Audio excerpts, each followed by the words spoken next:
আমাকে পানি দাও তো, পানি পান করব। পিপাসা লাগছে? হ্যাঁ। পানি খাবা? আচ্ছা দিচ্ছি।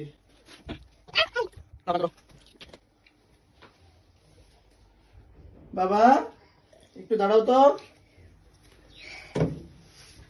তুমি কোন হাতে পানি পান করতেছো? বাম হাতে। আমাদের নবীজি সাল্লাল্লাহু আলাইহি সাল্লাম বাম হাতে পানি পান করতে নিষেধ করেছেন।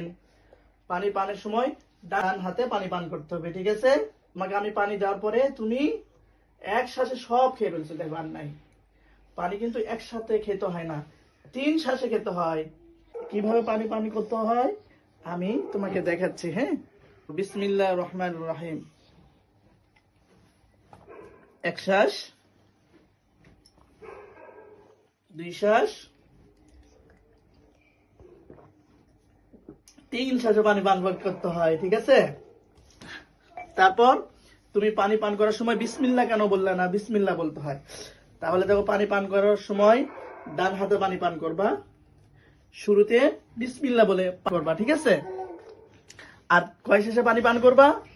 3 শেষে পানি পান করবা। আর পানি পান করার শেষে কি বলতে হবে? আলহামদুলিল্লাহ বলতে হবে। মনে থাকবে ইনশাআল্লাহ।